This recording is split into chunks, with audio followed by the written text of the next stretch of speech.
A trap is most powerful when it does not look like a trap.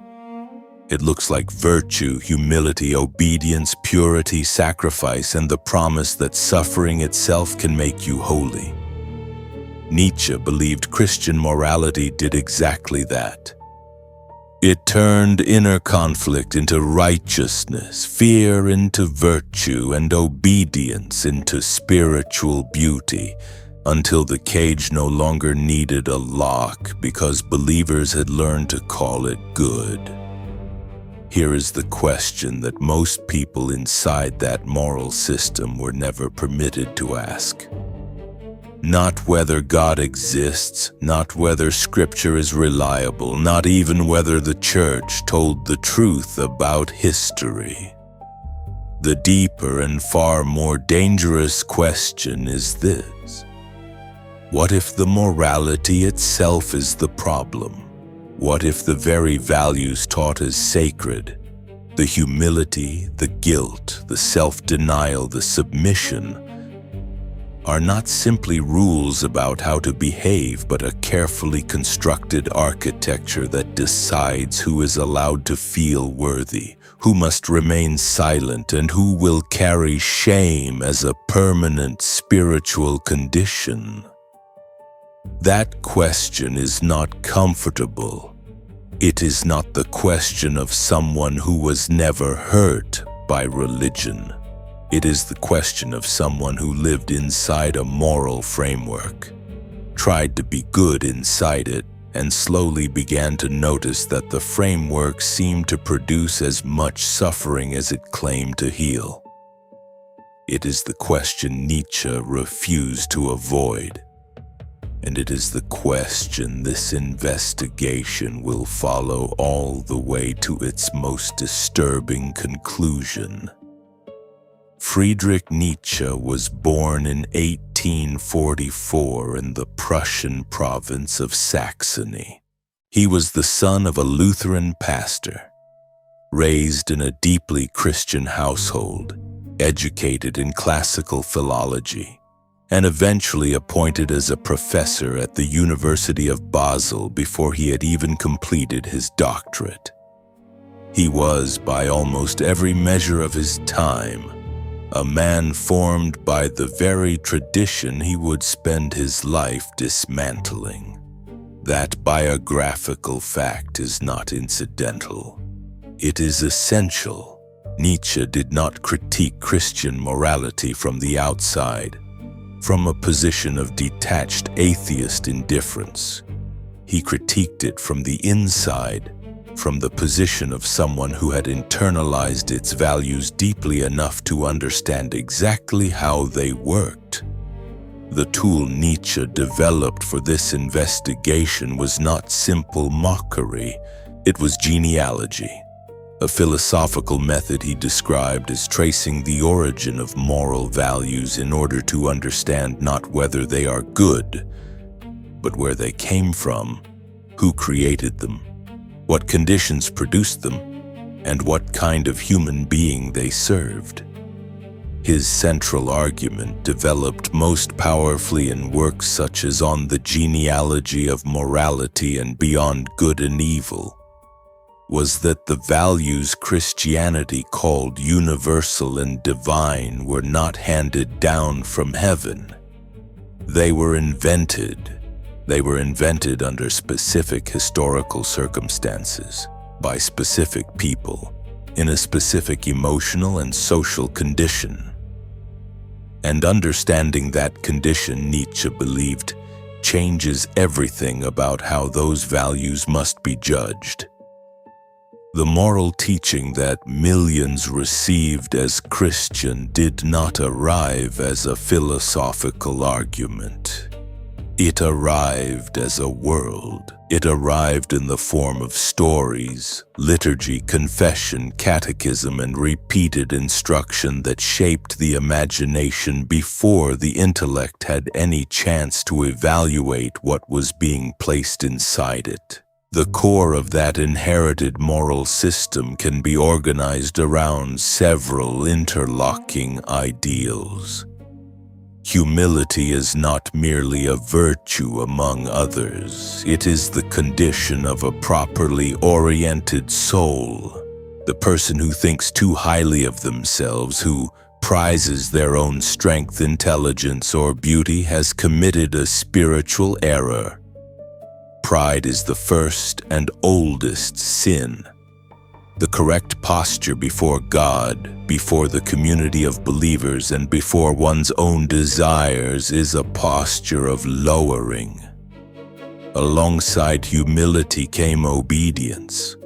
The believer is not invited to construct their own moral framework through personal reasoning or felt experience. They are invited to submit to Scripture, to the church, to properly constituted spiritual authority, and ultimately to the will of God, which is communicated through those channels. The believer who insists on their own moral judgment above these authorities is not exercising spiritual courage. They are exhibiting dangerous pride.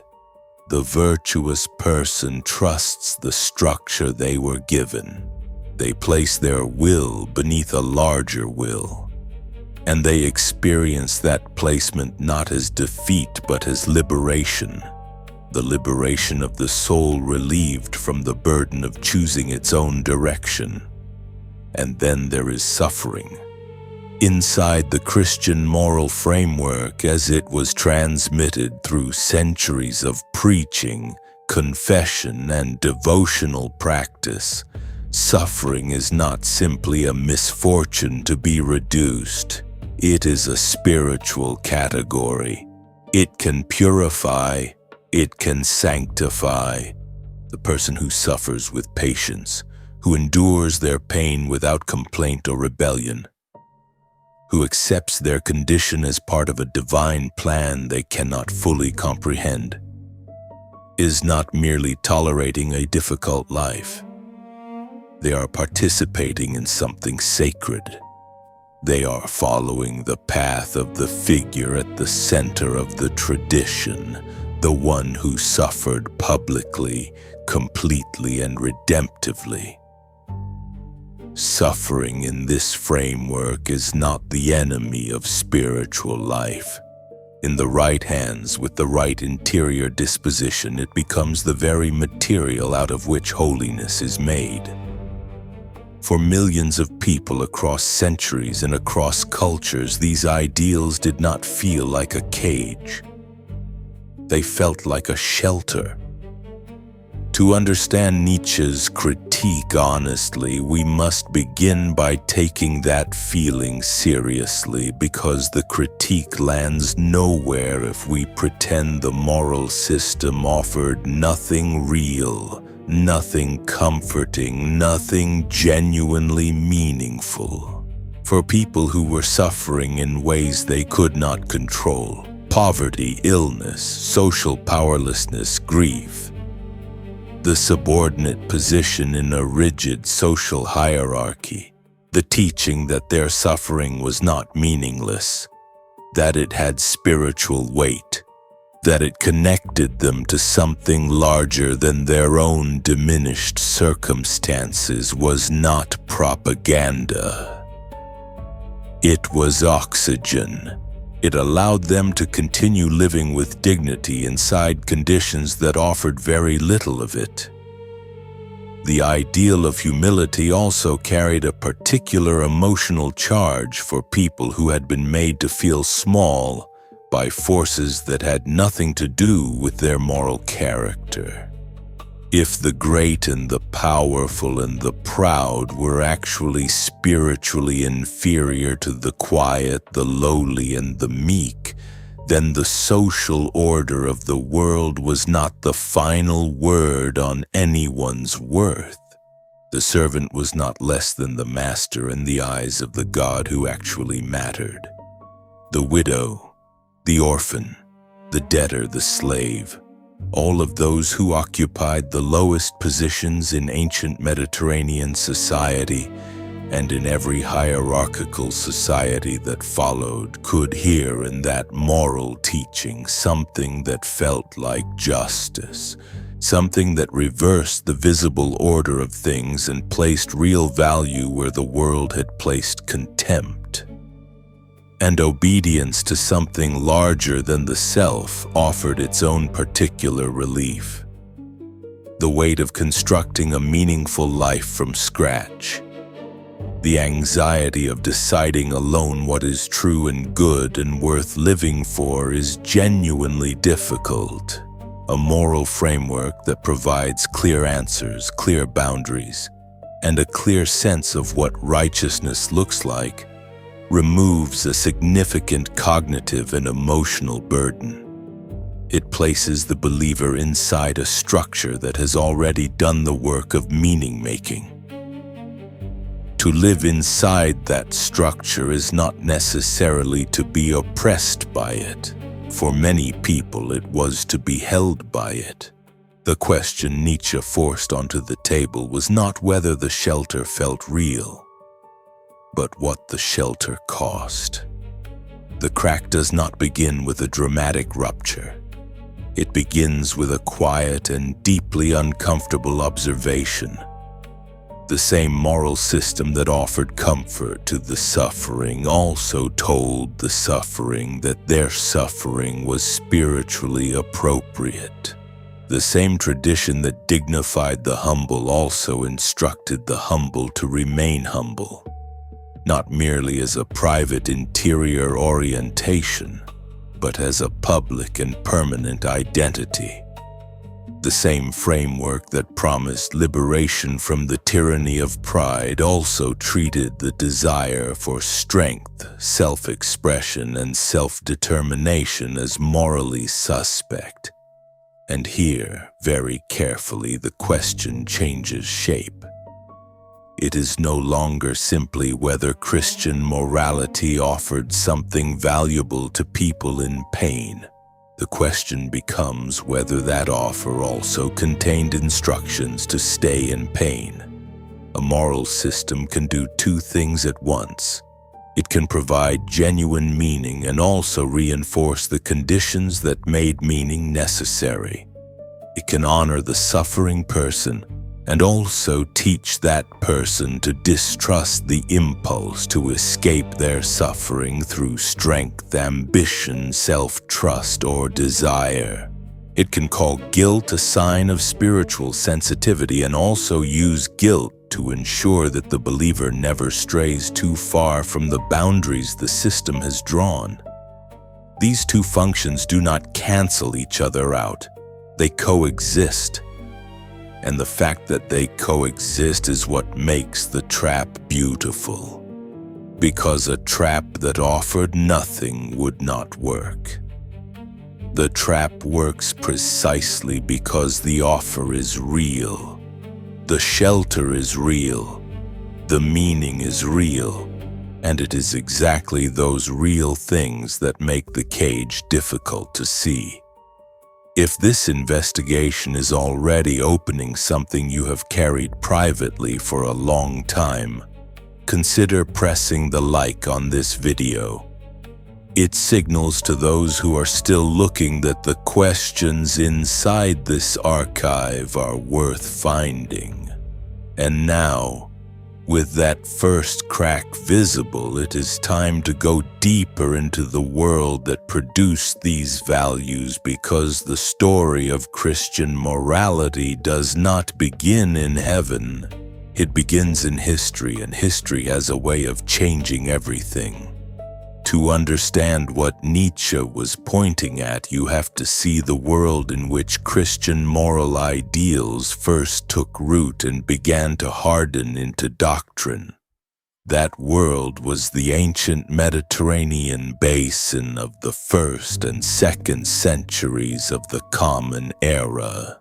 It was a world of staggering social inequality organized around a Roman imperial system that was, by any honest description, one of the most efficient and merciless hierarchical machines the ancient world had ever produced.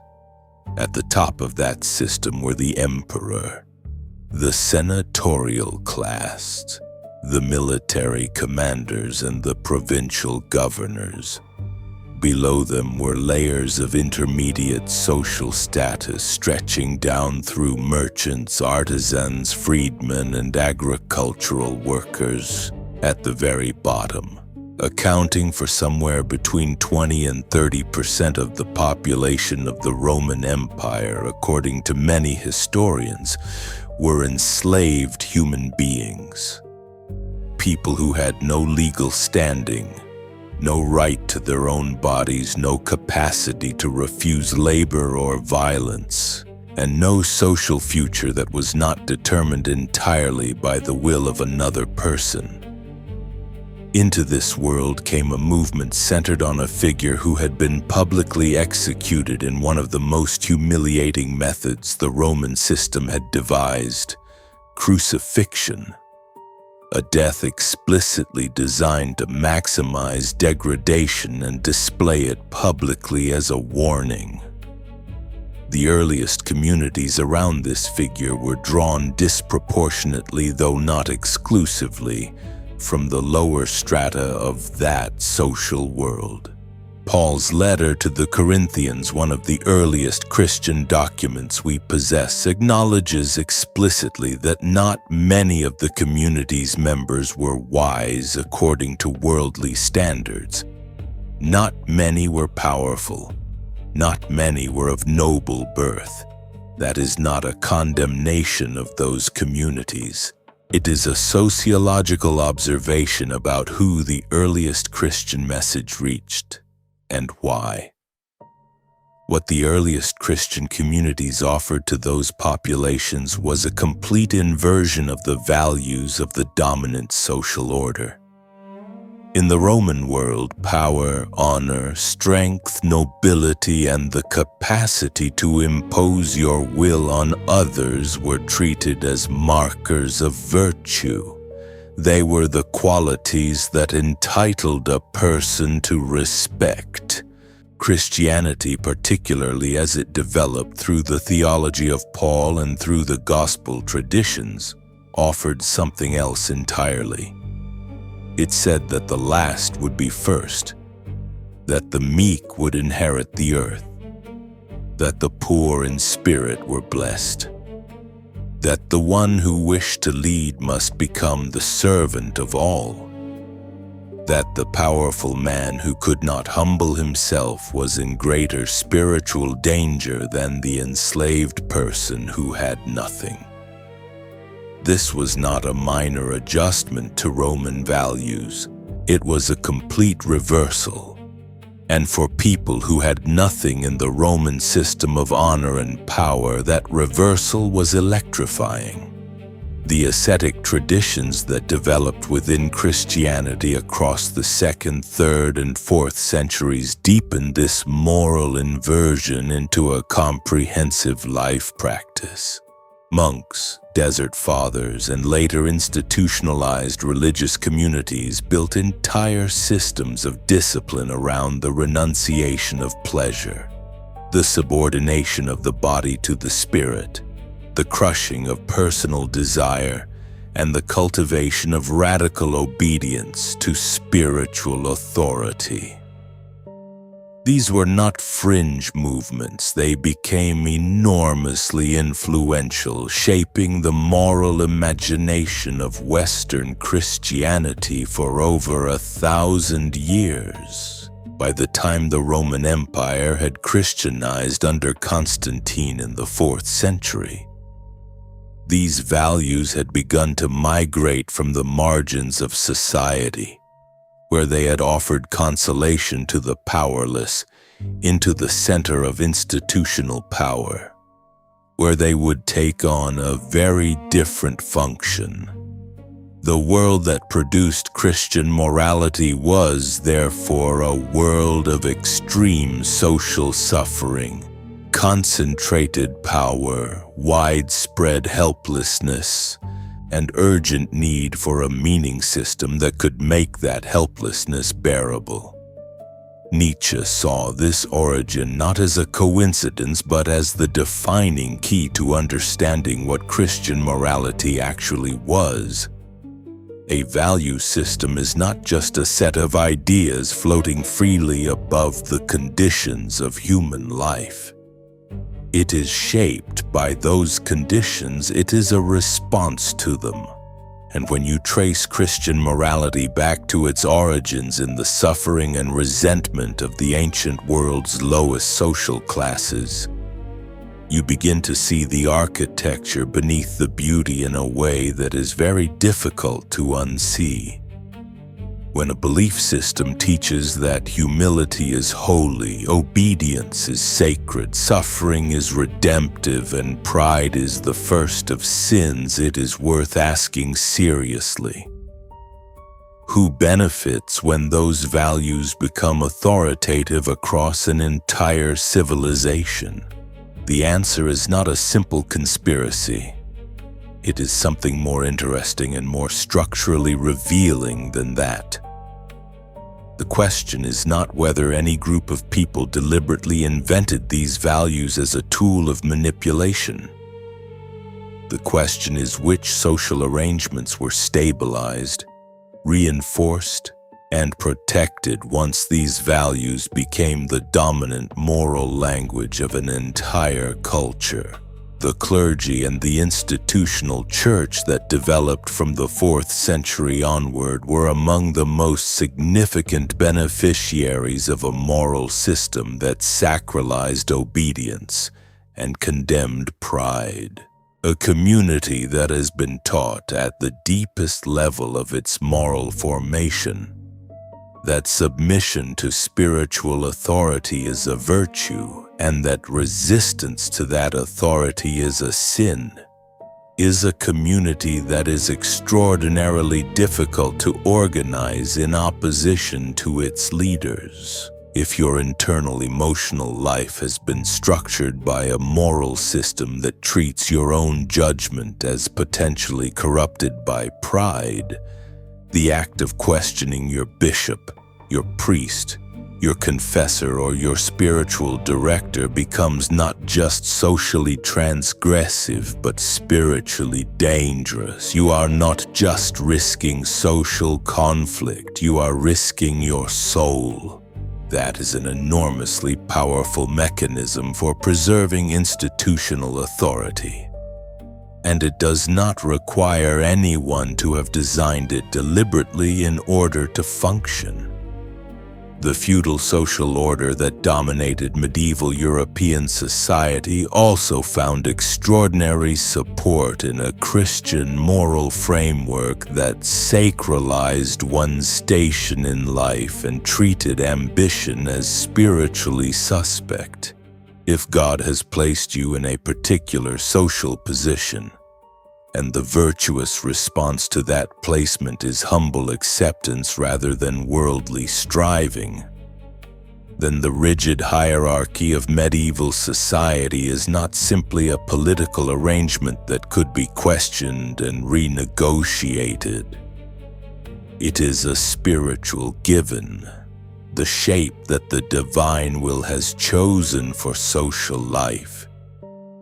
The serf who accepts their condition with Christian patience is practicing a virtue. The serf who organizes to challenge it is flirting with pride, disobedience, and spiritual rebellion. These are not accidents of doctrine. They are structural consequences of a moral system that placed obedience above self-determination. The use of guilt as a pastoral and institutional mechanism deserves particular attention in this context. The sacramental system of confession, penance, and absolution that developed across the medieval church created a structure in which the believer's most intimate inner life, their desires, their ambitions, their resentments, their fantasies, became a domain of institutional surveillance, not external surveillance through observation from the outside, but internal surveillance the kind that operates through the conscience itself. A person who has been taught that impure thoughts are sins, that desire for more than their assigned portion is spiritually dangerous, that anger toward authority may itself be a form of pride, carries the church inside them. They do not need a guard at the door because the guard is already in the mind, dressed in the language of conscience, guilt, and the fear of divine judgment. To say that these institutional arrangements benefited from Christian morality is not to say that every priest was a cynic, or that every bishop understood themselves to be an agent of social control. The overwhelming majority of people who taught these values believed them sincerely and experienced them as genuinely good.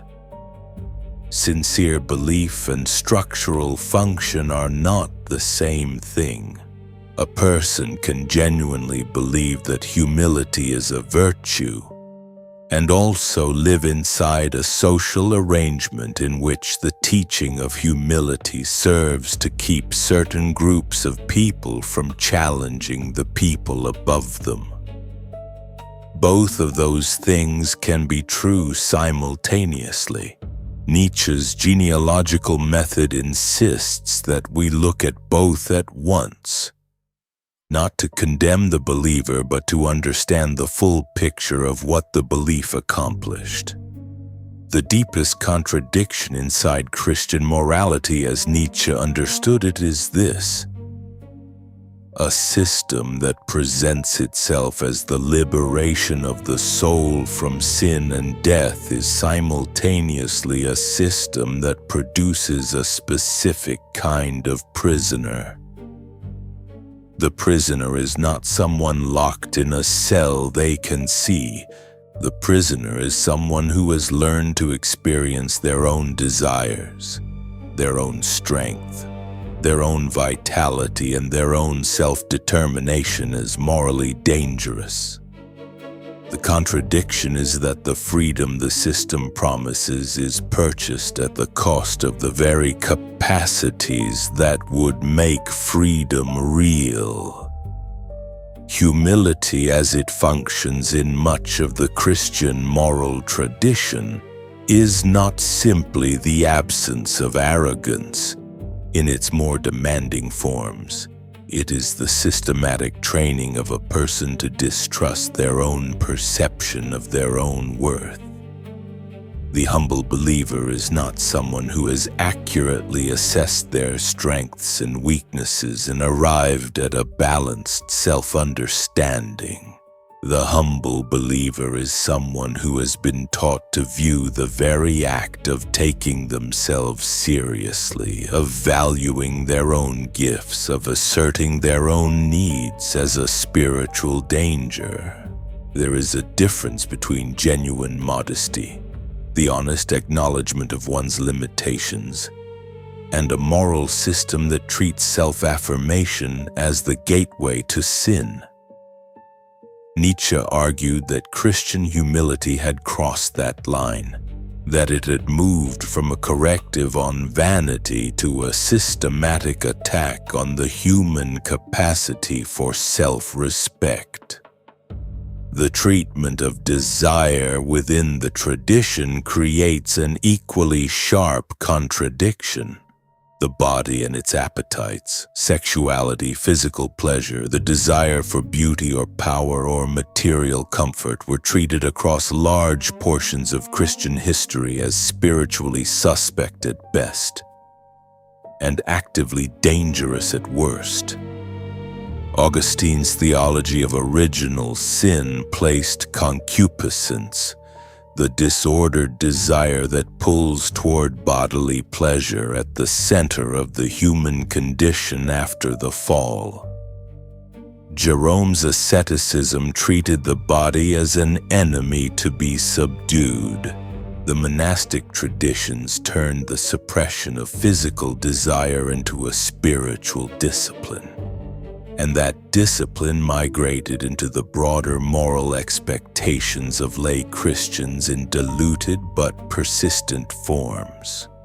The contradiction here is not that a tradition recommends self-control. The contradiction is that a tradition which claims to affirm creation, to celebrate the goodness of a God who made embodied human beings, simultaneously treats the most natural expressions of embodied life as the primary location of spiritual danger. Guilt operates inside this system as both a diagnostic tool and a permanent condition. The conscience that feels guilt is, in the framework of Christian moral formation, a conscience that is working correctly. It is the voice of the moral law making itself felt against the resistance of the sinful will.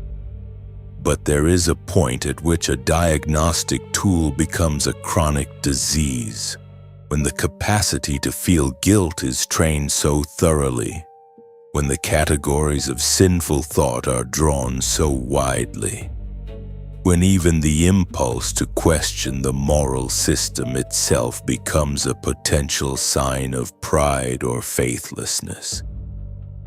Guilt is no longer functioning as a corrective. It is functioning as a general atmosphere in which the believer lives and breathes.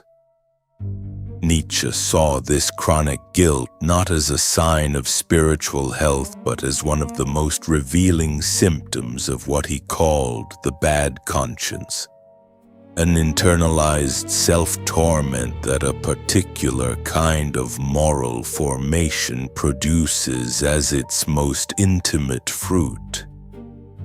The contradiction, finally, is between the tradition's stated aim and its observed psychological effect.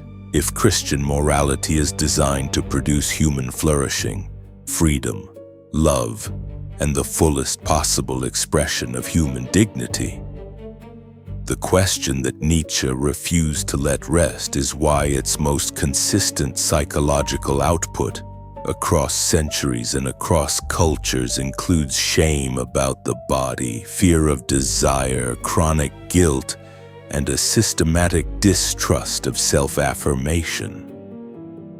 A medicine that reliably produces the symptoms it claims to treat is not simply a medicine with some side effects. It is something that requires a different description altogether. Nietzsche's description was not polite, but it was specific, and it is to that specific description that we must now turn. Nietzsche's central concept for understanding the origin of Christian morality is one of the most startling and uncomfortable ideas in the history of philosophy. He called it slave morality, and the name is deliberately provocative.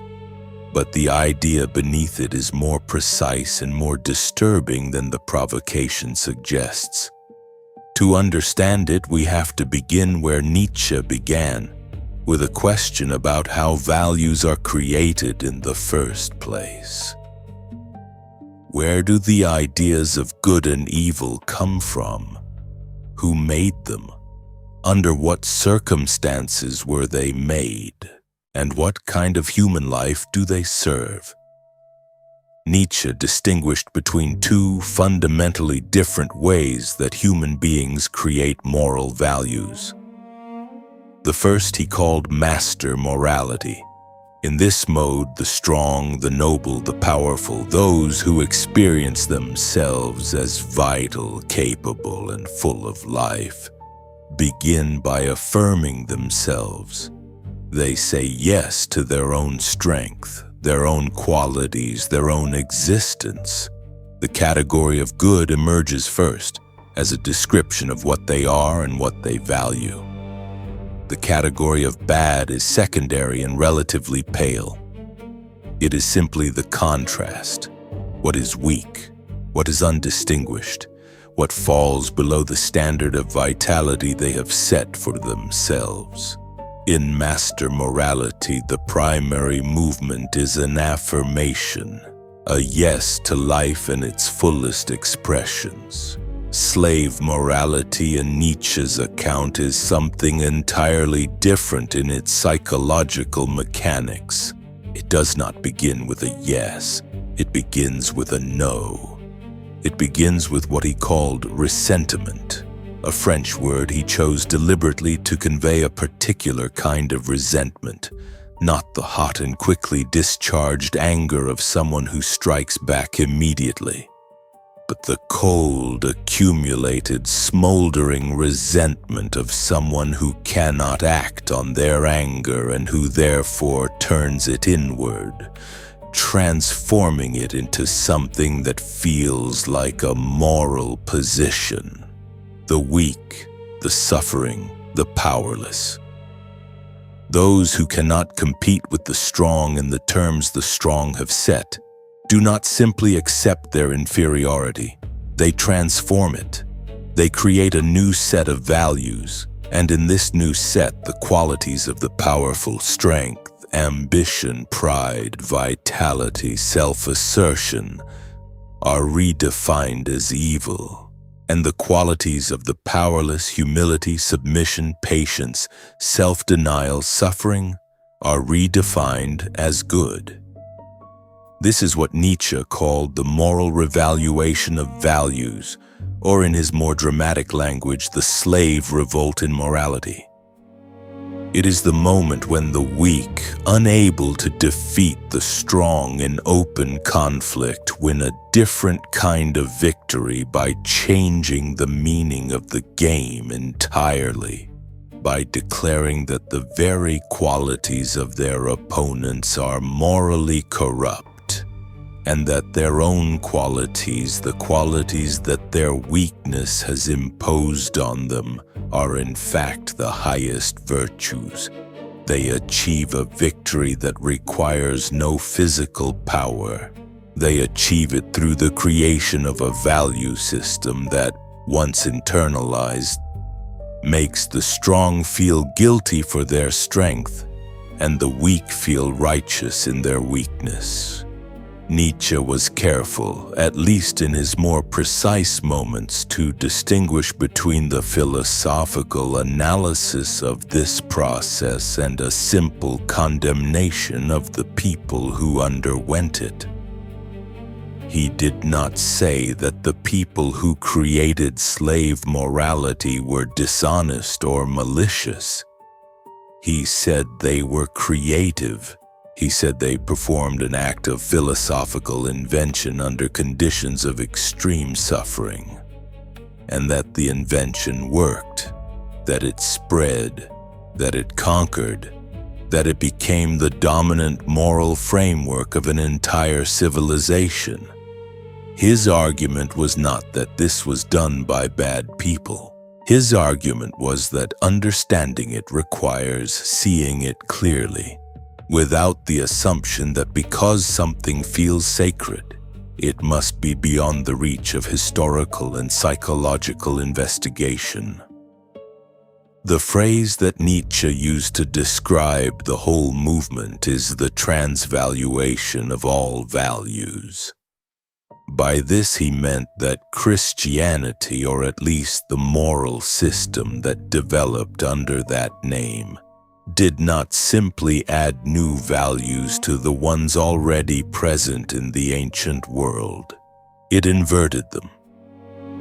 It took what the ancient world of nobility and power had placed at the top and moved it to the bottom, and took what had been at the bottom and elevated it to a position of supreme moral worth. Weakness became holiness. Humility became the greatest virtue. Suffering became the path to God, and pride, the most fundamental expression of self-affirmation in the ancient aristocratic world, became the first and deadliest sin. That inversion, Nietzsche argued, is the hidden architecture inside every major Christian moral teaching. When you apply Nietzsche's lens directly to the specific moral doctrines of Christianity, the effect is not a simple refutation. It is a recontextualization that makes familiar teachings look completely different. Take the doctrine of original sin. In the Christian framework as it was transmitted from Augustine onward, the human being enters existence already compromised, before any choice has been made, before any action has been taken. There is already a fundamental deficiency that must be acknowledged, confessed, and addressed through divine grace. The human being cannot earn salvation because the human being cannot even reach a position of moral neutrality through their own effort. They are dependent. They are in need. And that need is not a circumstance to be improved. It is the defining truth of the human condition. Nietzsche's reading of this doctrine is not that it is intellectually absurd. His reading is that it is psychologically precise.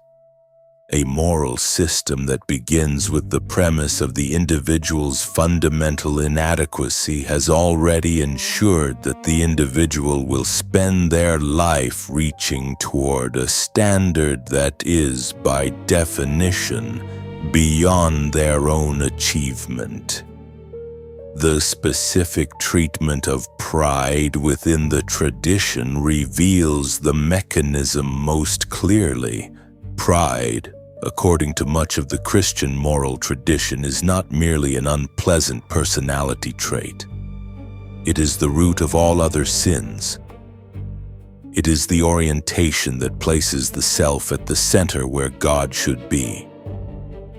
The corrective to pride is humility, which means not simply an accurate assessment of one's limitations, but a continuous orientation of the self downward. The problem that Nietzsche identifies is not with the impulse to correct vanity. The problem is with a moral system that treats the affirmation of the self, the valuing of one's own experience, the trusting of one's own judgment, as the location where sin enters. If the primary danger to your spiritual life is always the risk of thinking too well of yourself, then the moral system has created a permanent internal alarm system that fires whenever you feel strong, capable, or worthy. Self-denial, in its Christian formulation, involves the systematic suppression of personal desire in favor of conformity to a divinely established moral order. In its most demanding forms, this means not only controlling behavior but policing the inner life. The thoughts, the desires, the fantasies, the appetites, and the impulses that arise before any act of will has occurred. The Christian who has been thoroughly formed by this moral framework does not simply choose not to act on certain desires. They experience the existence of the desire as already a moral problem. The desire itself becomes evidence of the sinful will that requires constant vigilance. Nietzsche's argument is that this creates a particular kind of inner life, one that is constantly at war with itself, one that experiences its own vitality as dangerous, and that has been trained to interpret the suppression of that vitality as spiritual progress.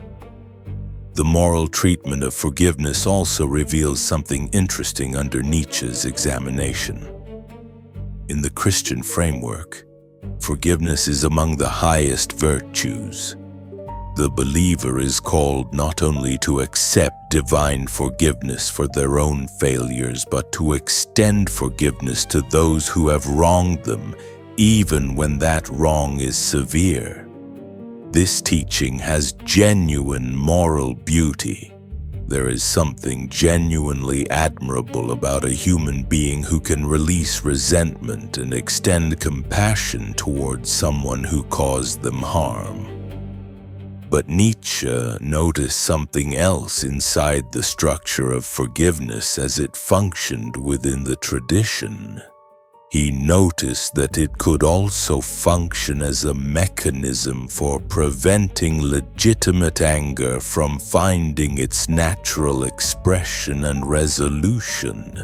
A person who has been genuinely wronged, who has been harmed by someone with greater power, who has a legitimate grievance against an institution or an authority, and who is told that the highest spiritual response to that harm is forgiveness, faces a very particular moral bind. Their anger, which may be entirely warranted, becomes spiritually disqualifying.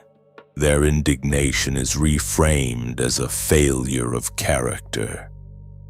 Guilt, as it operates within Christian moral formation, is simultaneously the system's most effective tool and its most revealing artifact.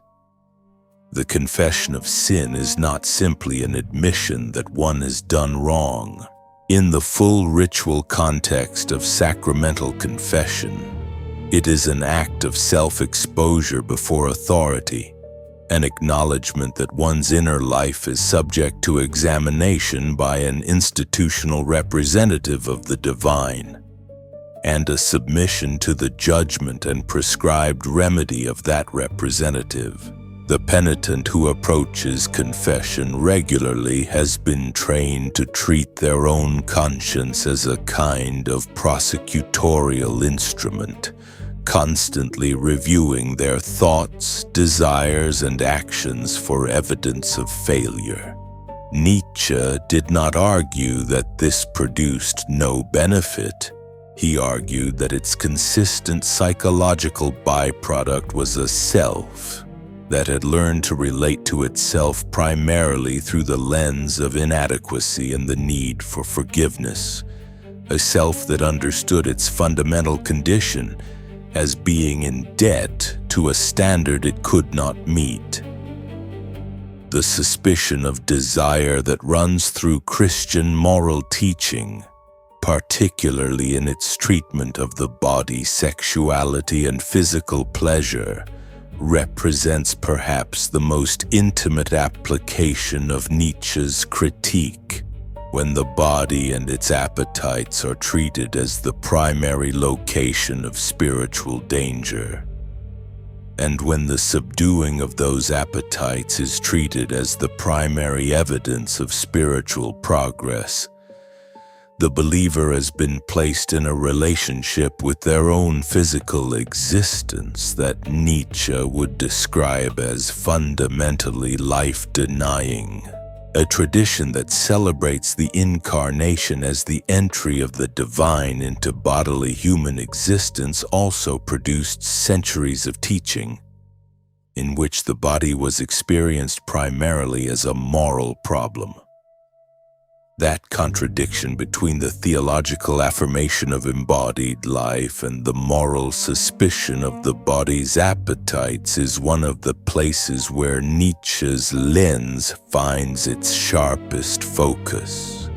The most dangerous implication of Nietzsche's critique is not the one that sounds most dramatic on the surface. It is not simply the claim that Christianity is false, or that God does not exist, or that priests are hypocrites. Those are all familiar enough positions that they can be absorbed and dismissed. The genuinely dangerous implication is quieter and more precise, and it goes like this. A moral system that is experienced as spiritually liberating may simultaneously function as a system that teaches a person to experience their own most vital capacities as their primary moral danger. And when that happens, the liberation the system promises is always structurally deferred. You cannot be truly free within a moral framework that treats your own self-affirmation as the entrance to sin. Consider what it means to grow up inside a moral formation in which pride is the first sin. Desire is suspect, ambition is spiritually dangerous, and the highest virtue is submission to an authority that claims to speak for God. Consider what that formation does to the experience of having an opinion that differs from official teaching. Consider what it does to the experience of feeling strong, capable, and confident in one's own judgment. Consider what it does to the experience of sexual desire, physical pleasure, or the simple appetite for more than one has been assigned. Nietzsche's argument is that a thoroughly formed Christian conscience does not experience these things neutrally. It experiences them through a moral lens that has already defined them as threats to spiritual integrity. The result is a person who has been trained to experience their own life force as morally dangerous. This is what Nietzsche meant by the concept he called the will to power, though this concept is almost universally misunderstood. He did not mean the desire to dominate others. He meant something closer to the fundamental drive of living organisms toward self-expression, growth, and the overcoming of resistance. He argued that all living things, human beings most certainly included, have a basic orientation toward the expansion and expression of their capacities. A moral system that systematically frames that orientation as sinful is not simply offering a corrective to human excess. It is working against something that Nietzsche considered fundamental to what life is. And a morality that works against life, he argued, should not be called good simply because it calls itself good. The implication for those who were most thoroughly formed by Christian moral teaching is that the internal critic inside their heads, the voice that says you are too proud, your desire is corrupting you. You must humble yourself further. You must submit more completely, may not be the voice of conscience properly understood. It may be, as Nietzsche described it, the internalized voice of a value system that has a structural interest in maintaining your sense of inadequacy. A believer who never feels fully worthy, who always needs one more confession, one more act of penance, one more round of spiritual discipline, remains permanently attached to the system that provides the mechanisms for managing that inadequacy. The incompleteness of the believer is not a flaw in the system. It is the system working exactly as its psychological architecture produces. This implication extends beyond individual psychology into cultural and intellectual life. A civilization whose dominant moral framework trains its members to be suspicious of their own strength, to defer instinctively to authority, to experience the questioning of inherited values as spiritual danger, is a civilization that has built its own conservative mechanism into the moral conscience of its population. Heresy in this framework is not simply a theological error. It is a moral failing. The person who questions the established belief is not simply mistaken.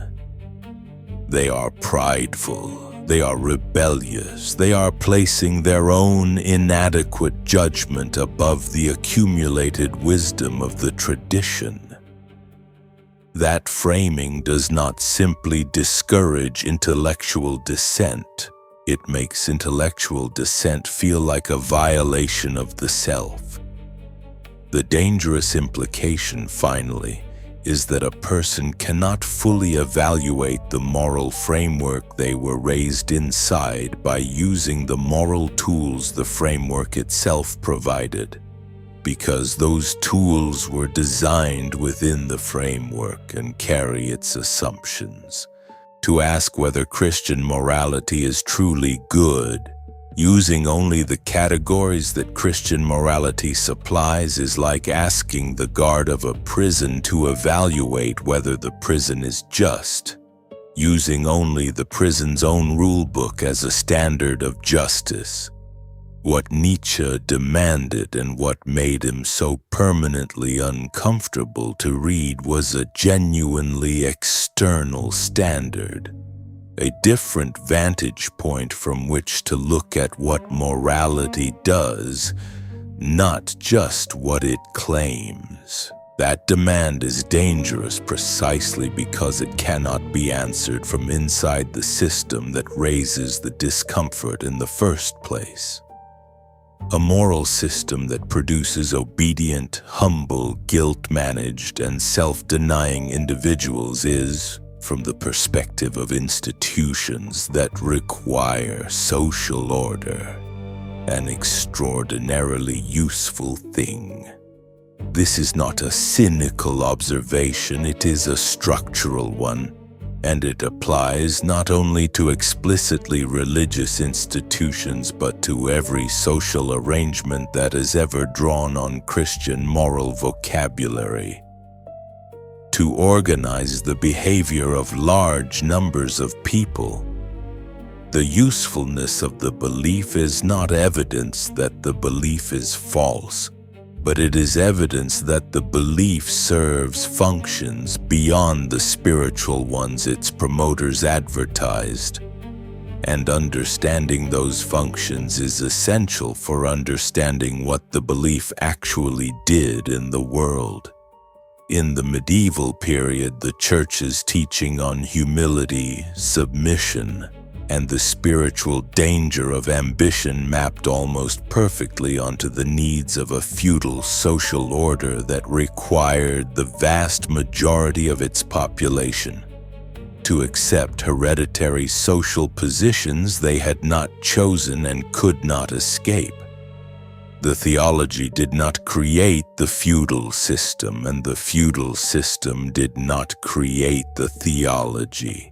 But the theology and the social system reinforced each other in ways that served the interests of those who occupied the upper levels of both structures. A peasant who has been thoroughly formed by a moral system that treats acceptance of one's station as a virtue and ambition as a spiritual danger is a peasant who is psychologically equipped to continue being a peasant.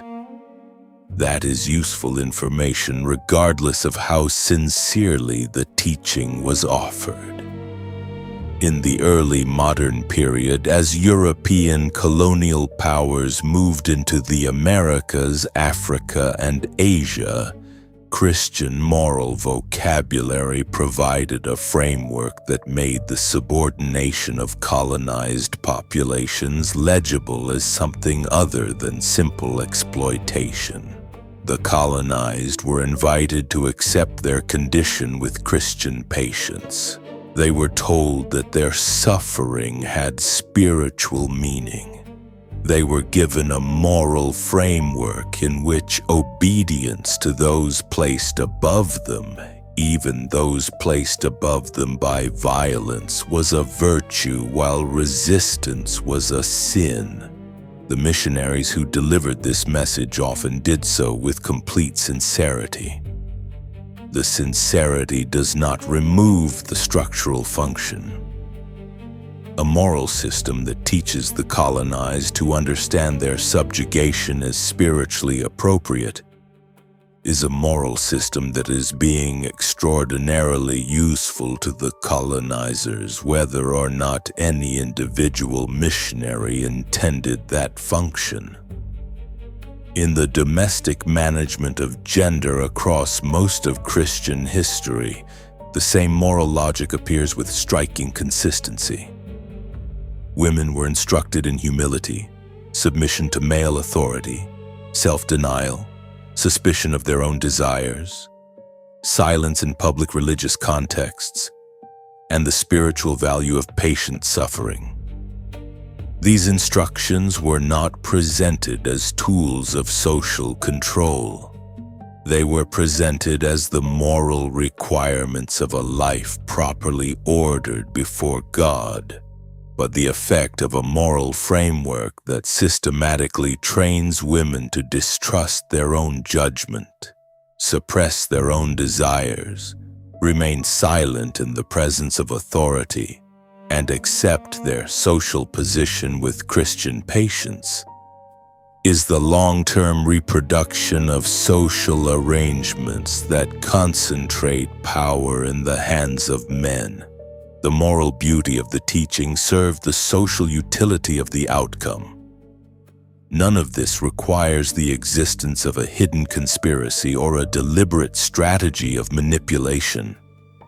It requires only that we notice what Nietzsche insisted on noticing: that moral systems have beneficiaries, that those beneficiaries tend to be enthusiastic promoters of the systems that serve them, and that the sincerity of any individual promoter tells us nothing reliable about the structural function of what they are promoting. The useful belief and the sincere belief are not mutually exclusive categories. The history of Christian morality contains an enormous amount of genuine sincerity in service of teachings that also happen to be extraordinarily convenient for those who held social power. The moral framework we have been examining does not remain at the level of theology or social organization. It goes inside. It becomes the structure of the inner life, and the psychological effects that Nietzsche identified in the people most thoroughly formed by Christian moral teaching are not gentle. They include a chronic sense of unworthiness, a deep suspicion of one's own desires, a tendency to experience legitimate needs as potential sins, a fear of pride so thorough that it extends to the basic acts of self-trust and self-valuation, and a relationship with guilt that is not remedial but ambient. A permanent weather condition of the conscience rather than a specific signal about a specific wrong. Shame, as it operates within Christian moral formation, is importantly different from guilt in its psychological mechanics. Guilt says I did something wrong and the wrong can be addressed. Shame says I am something wrong and the wrongness is my condition. Much of what passes under the name of conscience in a thoroughly formed Christian inner life is not the remedial guilt of someone who has acted against their own values. It is the ambient shame of someone who has been taught that their basic nature is a problem. The desire to have more, to assert oneself, to feel proud of one's accomplishments, to trust one's own judgment, to experience pleasure without immediately cataloging its spiritual dangers. All of these become not simply behaviors to be moderated, but evidence of an inner corruption that requires constant management. The suppression of desire that Christian moral formation often produced has its own particular psychological signature. Desires that cannot be acknowledged, examined, and addressed through honest self-reflection do not disappear. They go underground. They emerge in distorted forms, in compulsive behaviors, in harsh judgment of others who display the desires one cannot permit oneself. In projection, in the peculiar intensity with which some deeply morally formed people pursue the punishment of precisely those sins they are most severely tempted by. The history of religious sexual scandal is not simply a history of individual hypocrisy. It is partly a predictable consequence of a moral system that does not allow the integration of desire but demands its suppression, and that creates, under conditions of sufficient pressure, the conditions for explosion. The fear of pride produces its own specific wound. A person who has been raised with the genuine, deep, emotionally reinforced conviction that the gravest spiritual danger they face is the danger of thinking too well of themselves, has been trained to experience confidence, self-assertion, and self-trust as early warning signs of spiritual crisis. This can produce an adult who is psychologically incapable of standing fully behind their own judgment, who reflexively defers to authority not out of intellectual humility, but out of a moral formation that has made self-trust feel dangerous. It can produce someone who apologizes compulsively, who cannot receive praise without immediately deflecting it, who experiences competence and success as occasions for anxiety rather than satisfaction. These are not abstract philosophical concerns. They are patterns that appear with striking regularity in the clinical and spiritual literature produced by people who were raised inside intense Christian moral formation. The emotional burden of moral perfection deserves its own careful attention. The standard that Christian morality sets is not simply high. It is, in its most serious formulations, literally infinite, because the standard is the character of God. The believer is called to love their enemies, to be perfect as their heavenly Father is perfect, to maintain not just behavioral conformity but interior purity, to be free of envy, lust, pride, anger, and the 1,000 other movements of the inner life that the tradition classified as sinful. The gap between that standard and any actual human life is not small. It is permanent and unbridgeable by definition. A person who has internalized that standard as genuinely obligatory has been given a task they cannot complete, and a moral vocabulary in which the inability to complete it is itself further evidence of their need for grace, further confirmation of their inadequacy, and further reason to remain attached to the institution that manages the gap between what they should be and what they actually are. We have now traced the entire arc of the beautiful trap. It began in the ancient world, inside the suffering of people who had been made small by forces they could not control. It offered them a reversal.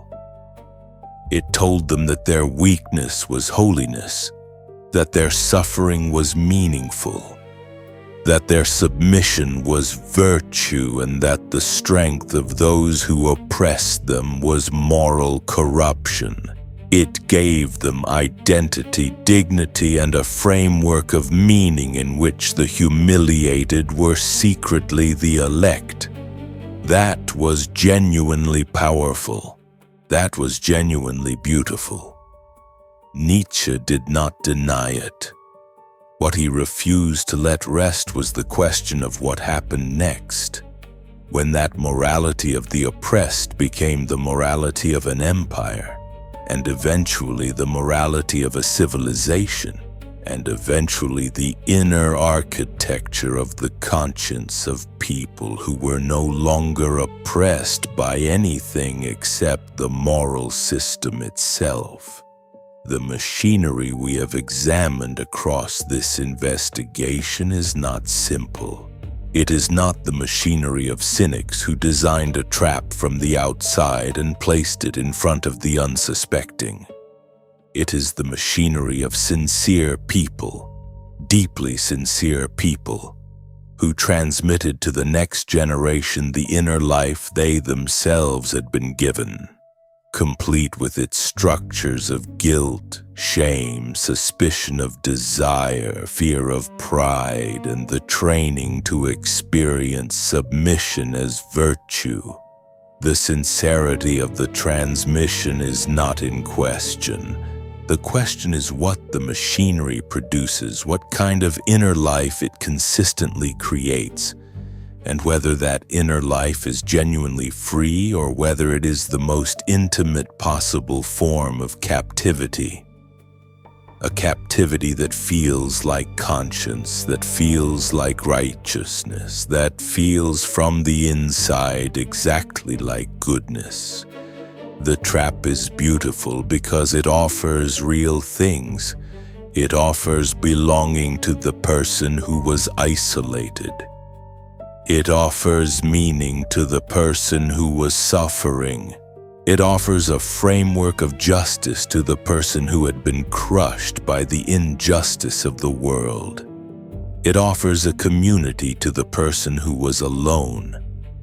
Those are not illusions. But the same system that offers those real things also teaches you to experience your own strength as danger, your own desire as corruption, your own questioning as pride, and your own liberation as a spiritual risk. And when a system has taught you all of that, it no longer needs a lock. Because by the time you have fully absorbed its moral vocabulary, the door opens inward, and you have learned to call the inside of the room your home. The investigation does not end with despair. It ends with vision, the possibility of examining what you inherited clearly enough to decide what is actually yours. What serves your genuine flourishing, and what was placed inside you in service of something other than your freedom. If that possibility interests you, the rest of this archive is worth exploring carefully. The heretic lens exists for exactly this investigation. The examination of sacred authority not to destroy what is meaningful, but to free what is meaningful from what was only ever fear wearing the face of virtue. If you have not yet subscribed, this is the moment. What follows may be the most important part of what we are about to examine together. The strongest evidence for Nietzsche's critique of Christian morality as a mechanism of psychological control is not located in a single text or a single historical event. It is located in a convergence of patterns across historical documents, across the development of Christian institutional practice, across the observable psychology of people formed by that practice, and across the internal logic of the moral system itself. When multiple lines of evidence point in the same direction, the convergence becomes difficult to dismiss as coincidence or selective reading. The first line of evidence comes from the internal documents of the ascetic tradition itself. The writings of the Desert Fathers, the rule of Saint Benedict, the spiritual exercises of Ignatius of Loyola, and the vast literature of Christian spiritual direction across the centuries are remarkably consistent in their treatment of the inner life. They treat desire as the primary location of spiritual danger. They treat the will, especially the will that resists spiritual authority, as the primary instrument of sin. They develop elaborate methods for identifying, monitoring, confessing, and suppressing the movements of the inner life that deviate from the authorized standard. Reading these documents through Nietzsche's lens does not require distorting them. They describe, in their own language and with their own spiritual sincerity, exactly the psychological regime that Nietzsche was analyzing. The second line of evidence comes from the history of Christian discipline and punishment of theological deviance, the mechanisms developed by the institutional church for managing those who questioned its teachings, whether through informal social pressure, formal exclusion, or in the most extreme historical cases, through the apparatus of inquisition and physical punishment, reveals something important about the relationship between moral authority and the suppression of intellectual independence.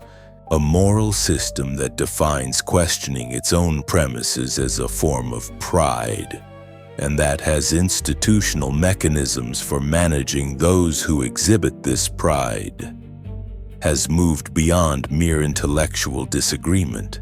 It has made intellectual independence itself a moral category, and a negative one.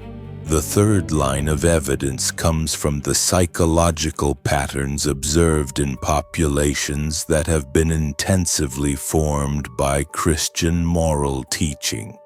The clinical and pastoral literature of the 20th and 21st centuries, written in many cases by practicing Christians who were also trained psychologists, contains extensive documentation of what has sometimes been called religious wounding or religious trauma. This literature describes patterns of chronic guilt that persist long after any specific transgression has been addressed. Shame about the body and its desires that interferes with healthy, intimate relationships. Difficulty with self-trust and self-advocacy. Compulsive apologizing and an internal critical voice so well developed and so relentless that it functions as a form of psychological self-persecution. These are not the observations of atheist polemicists. They are the observations of Christian therapists and pastoral counselors trying to help people who were formed by the same tradition they themselves inhabit. The fourth line of evidence is the pattern that Nietzsche himself identified in the genealogy of specific moral terms. When he traced the history of words like good and evil across Greek, Latin, and Germanic linguistic traditions, he found that the content of those terms had undergone a systematic inversion. What had been called good in aristocratic ancient contexts, nobility, strength, self-assertion, excellence, became under Christian influence morally suspect or actively condemned. What had been called base or low, weakness, suffering, submission, the condition of the enslaved, became the location of the highest spiritual virtue. Whether one accepts the full weight of Nietzsche's genealogical argument, the basic historical observation is not disputable. Christian morality did represent a significant restructuring of the moral vocabulary of the ancient world, and that restructuring consistently elevated the qualities of the powerless and condemned the qualities of the powerful. The fifth piece of evidence is the most intimate and perhaps the most difficult to evaluate. The internal testimony of people who grew up inside intensive Christian moral formation and who, upon leaving that formation, discovered that the guilt, the shame, the self-suspicion, and the chronic sense of unworthiness did not leave with the theology. The psychological structures that the moral system built remain active even after the doctrinal premises that justified them have been abandoned. This persistence is evidence that what was built was not merely a set of beliefs that can be updated when new information arrives. What was built was a structure of the inner life, a pattern of self-relation that was embedded at a level deeper than conscious theological commitment. The fact that the structure outlasts the belief is one of the most precise pieces of evidence available for Nietzsche's claim that what Christian morality produced, more than any specific doctrine, was a particular kind of self. The strongest defense of Christian morality is not the one that simply denies Nietzsche's analysis. The strongest defense is the one that points to what Christian morality actually accomplished in the world, and what the world looked like before and after its influence became widespread. And that defense is serious. It is intellectually honest, and it cannot be dismissed without intellectual dishonesty of our own. The ancient world that preceded the spread of Christian moral teaching was not a paradise of noble vitality. It was a world in which the strong imposed their will on the weak as a matter of course, as an expression of what was understood to be the natural and proper order of things.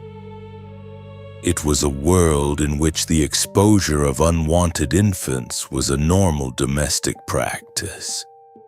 It was a world in which enslaved human beings were not merely an economic class, but a legally defined category of non-persons who could be killed by their owners without legal consequence.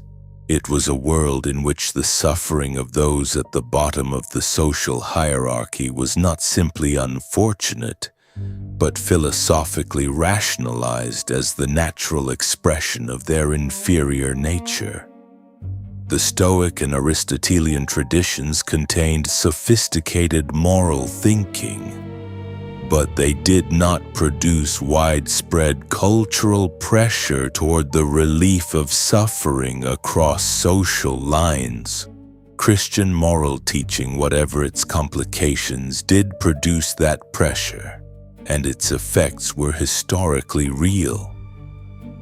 The Christian moral insistence on the dignity of every human being, grounded in the theological claim that every person is made in the image of God and redeemed by the same sacrificial act, introduced into Western moral culture a principle of universal human worth that had no clear precedent in the dominant philosophical traditions of the ancient world.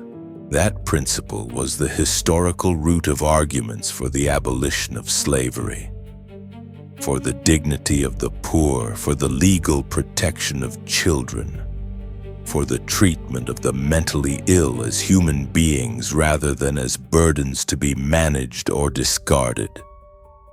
The people who made those arguments drew on Christian moral vocabulary to make them. To dismiss Christian morality as simply a mechanism of social control is to dismiss the intellectual and moral resources that drove some of the most significant expansions of human dignity in recorded history. The Christian ideal of forgiveness, whatever its complications under Nietzsche's analysis, has also proven to be a culturally generative resource in contexts of extreme social conflict. The movement led by Martin Luther King Jr. in the American civil rights struggle drew explicitly and consciously on Christian moral vocabulary, on the ideals of nonviolent suffering, forgiveness toward enemies, and the dignity of the oppressed, to challenge precisely the kind of social hierarchy that Nietzsche's analysis might have predicted it would reinforce. The tradition contains resources that are not reducible to the function of stabilizing hierarchy. Those resources have sometimes been used with genuine courage and genuine effectiveness to challenge the hierarchies that other parts of the same tradition had normalized. And on the question of guilt itself, the defense of Christian morality would argue that the capacity to feel genuine moral guilt, to recognize one's own failures and take responsibility for them, is not a psychological wound. It is one of the essential capacities of a moral agent, a person who feels no guilt about harm they have caused, who has no inner mechanism for recognizing the gap between their actual behavior and the standards they claim to hold, is not liberated. They are dangerous. The Christian cultivation of the conscience, whatever its excesses, produced generations of people who took seriously their obligations to others, who recognized their capacity for harm, and who felt the weight of their moral failures in ways that motivated amendment. A critique of conscience must be careful not to become an argument for the abolition of moral self-reflection. The objection is serious, and it has been taken seriously throughout this investigation. But the problem that Nietzsche identified does not dissolve in the face of those real historical accomplishments. The reason is that the objection and the critique are addressing different levels of the same phenomenon. The objection is pointing to the social and cultural fruits of Christian moral teaching across history. Nietzsche's critique is pointing to the psychological structure the teaching builds inside the individual. Both observations can be simultaneously true. A moral system can produce real cultural goods, the expansion of legal protections for vulnerable people, the development of hospitals and charitable institutions, the moral vocabulary that enabled civil rights movements, and still produce in its most thoroughly formed individual adherents a psychological architecture of chronic unworthiness, shame about the body, and a trained incapacity for self-trust. The social goods and the psychological costs do not cancel each other out. They coexist, and the coexistence is precisely what makes the evaluation so difficult and so important to do carefully. The argument that Christian morality protected the weak from the cruelty of the strong is historically significant, but it does not address Nietzsche's core psychological claim, which is that the same moral vocabulary used to protect the weak also trained the weak to remain weak by treating self-assertion, ambition, pride, and the desire for more than their assigned portion as spiritually dangerous. Protecting someone from external oppression while training them to oppress themselves from the inside is not a simple liberation. It is the replacement of one form of captivity with another, more intimate one.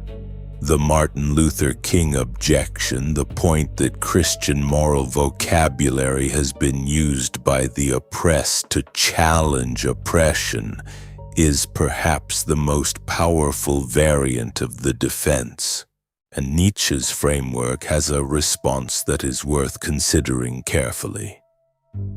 It is possible that the tradition contains resources that point beyond its own most psychologically constraining elements. It is possible that the genuine moral core of the tradition, the affirmation of universal human dignity, the obligation to the suffering neighbor, the critique of unjust power, can be separated from the psychological apparatus of guilt, shame, and self-suspicion and used in service of something more genuinely liberating. If so, the question becomes not whether to reject the tradition entirely, but whether to be honest about which parts of it serve human flourishing and which parts of it serve something else. The problem remains finally because the psychological patterns that Nietzsche described are empirically observable and well documented. They do not disappear because the tradition also contains a history of genuine moral courage. Both histories are real. Both need to be held, and the holding of both without collapsing either into the other is precisely the kind of mature, honest examination that this investigation has been moving toward from the beginning. When you look at Christian morality through the lens this investigation has opened, it does not suddenly become simple. It becomes more complex, and that complexity is not a failure of the examination. It is the result of seeing something more fully than the inherited framework invited you to see it. Christian morality examined through the historical and philosophical lens we have used appears as a multi-layered phenomenon that simultaneously contains genuine moral insights and a psychological architecture that can produce significant human suffering. It is not simply good. It is not simply bad. It is something more historically dense and more humanly complicated than either of those simple judgments allows. What becomes visible is the distinction between the tradition's most genuinely liberating moral impulses and the institutional, psychological, and social machinery through which those impulses were transmitted. The impulse to recognize the dignity of every human being regardless of social position. The insistence that the suffering of the powerless matters morally. The teaching that love and compassion should govern our treatment of other people. These are not automatically invalidated by Nietzsche's analysis. They are moral insights that have proven generative across many different contexts and many different kinds of human community. The question is whether it is possible to hold those insights without also holding the chronic guilt, the shame about the body, the fear of pride, and the suspicion of self-affirmation that the tradition's moral formation has so often bundled with them. What also becomes visible is the degree to which the moral framework was historically contingent, shaped by specific social and political circumstances, by the particular suffering of particular populations, and by the institutional interests of particular organizations at particular moments in time. This does not automatically make the values false. Historical contingency does not equal falsity. But it does mean that the values cannot be treated as if they arrived from outside history and outside human interest. They were made by human beings under human conditions in response to human pressures. That is precisely what makes them available for examination, because things that were made can be examined, revised, questioned, and if necessary, changed. The moral psychology that Christian teaching produced, the well-formed conscience with its capacity for genuine moral reflection and its tendency toward chronic self-punishment, appears as something that requires careful evaluation rather than wholesale acceptance or wholesale rejection. The capacity for moral self-reflection is genuinely valuable. The chronic guilt that outlives any specific moral failure, the shame that attaches to the body and its desires as a permanent condition, the fear of self-trust that the tradition too often installed alongside its genuine moral teachings.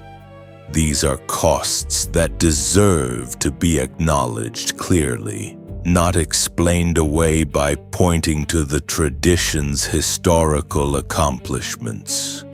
Perhaps most importantly, the examination reveals that the moral vocabulary you may have inherited is not the only moral vocabulary available to you. The Christian tradition does not exhaust the resources of human moral thinking.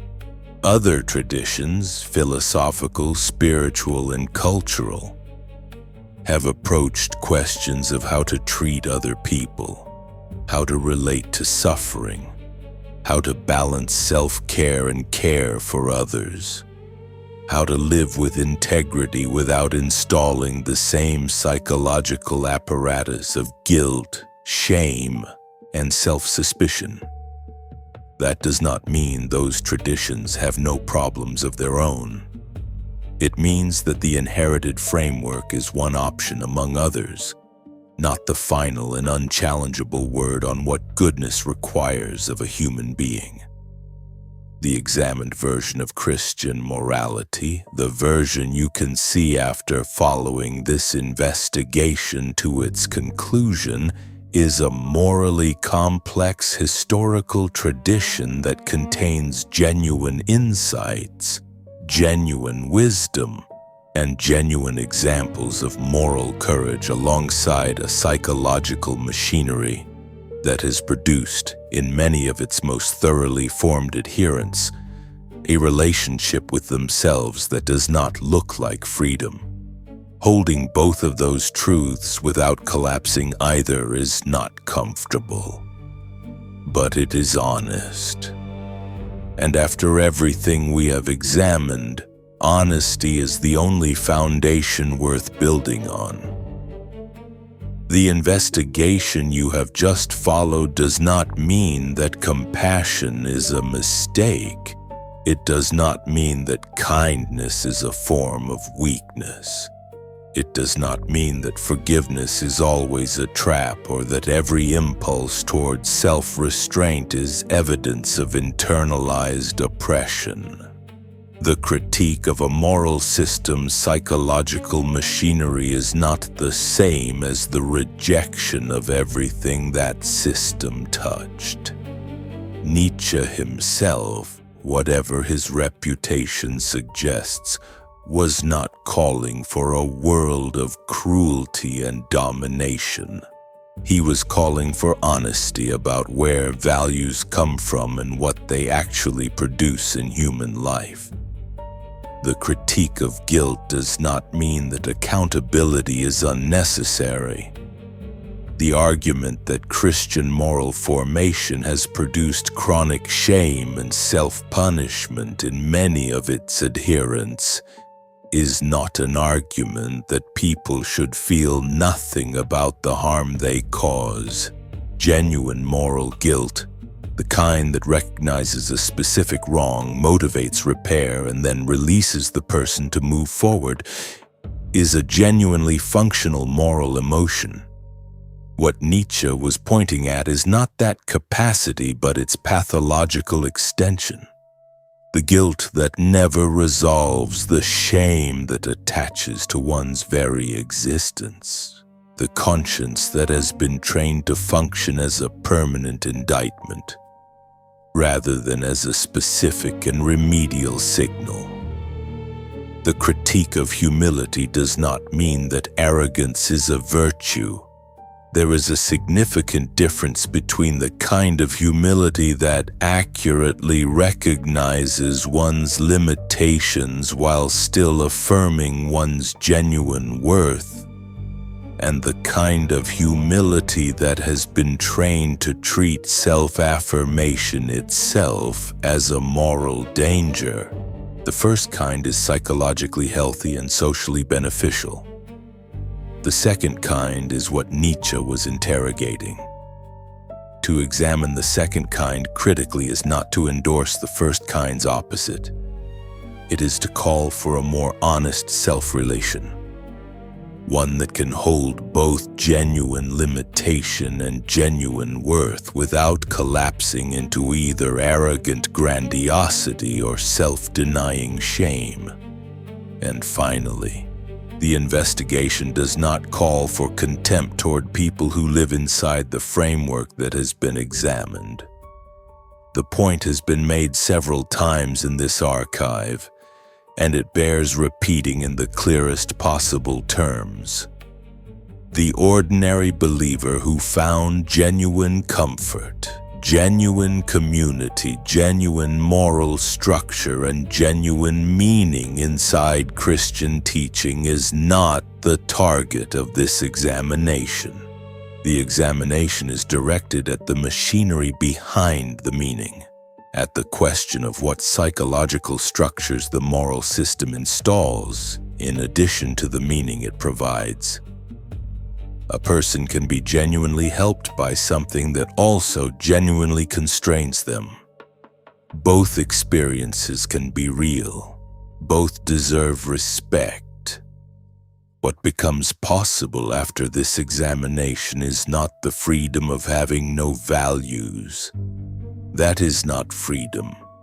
That is simply disorientation without a compass. What becomes possible is a different relationship with your moral life, one that is chosen rather than simply inherited, one that is honest about its own origins rather than defended against examination, one that serves your genuine flourishing rather than the institutional or psychological needs of a system that has long since left the specific historical circumstances that produced it. Nietzsche's affirmative vision, the part of his work that gets far less attention than his critiques, pointed toward the possibility of what he called the revaluation of values from a position of strength rather than resentment. He was pointing toward a moral life that begins with a yes, a genuine affirmation of one's own vitality, one's own capacities, one's own existence, rather than a moral life that begins with the premise of one's own inadequacy and works upward from there through confession, penance, and the management of guilt. That affirmative beginning does not exclude compassion, does not exclude care for others, does not exclude the recognition of one's genuine limitations. It simply refuses to begin from the premise that one's basic existence is already a problem requiring resolution. Compassion that does not require self-hatred is possible.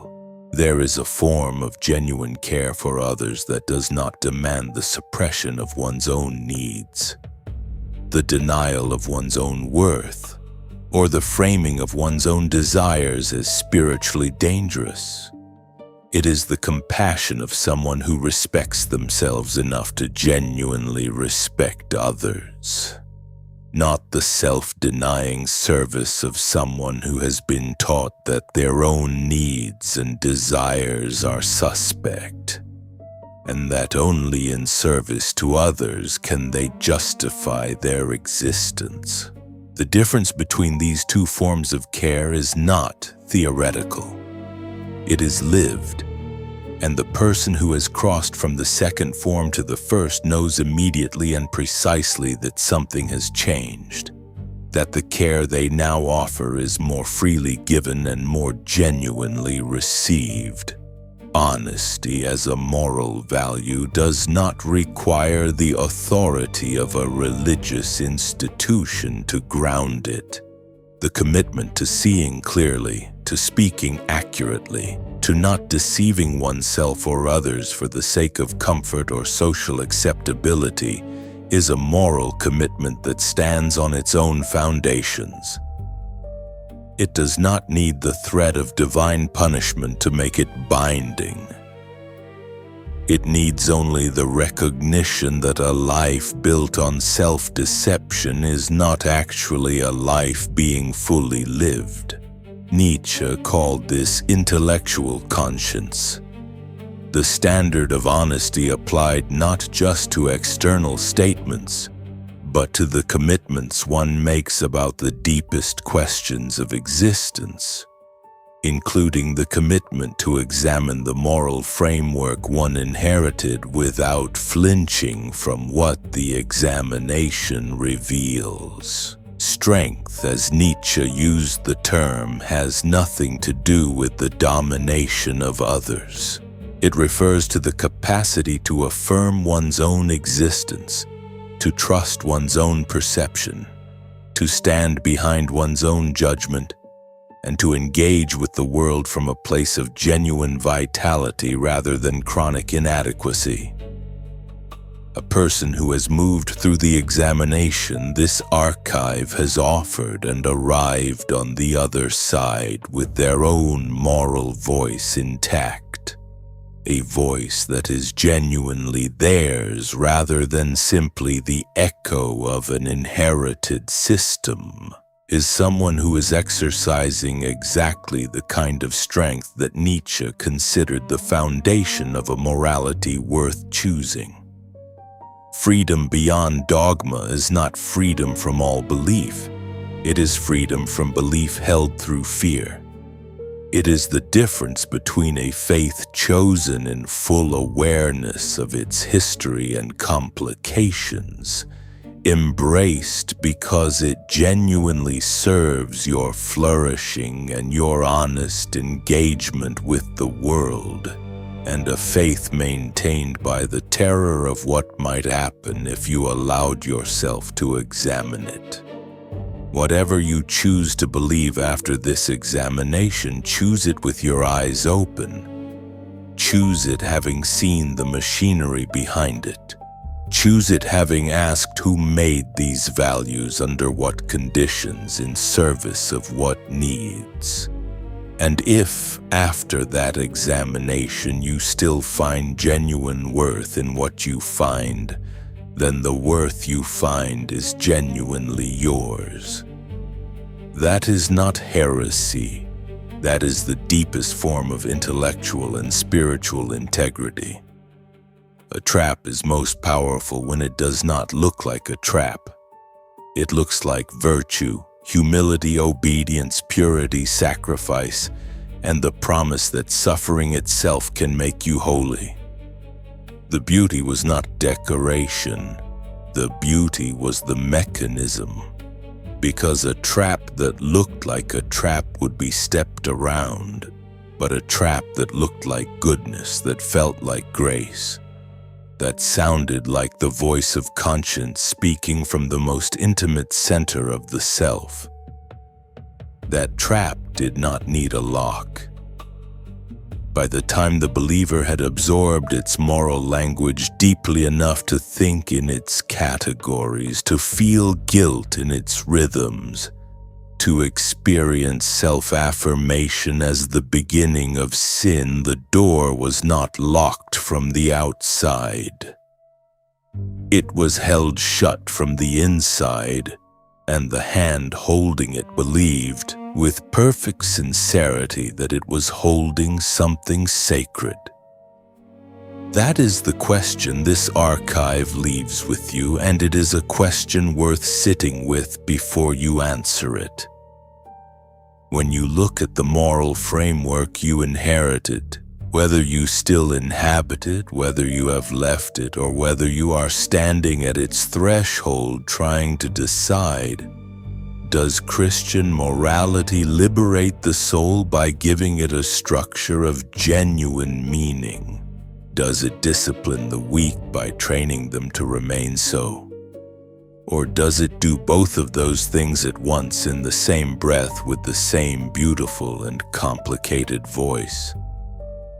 Leave your answer in the comments. The conversation that follows may be the most important part of the archive.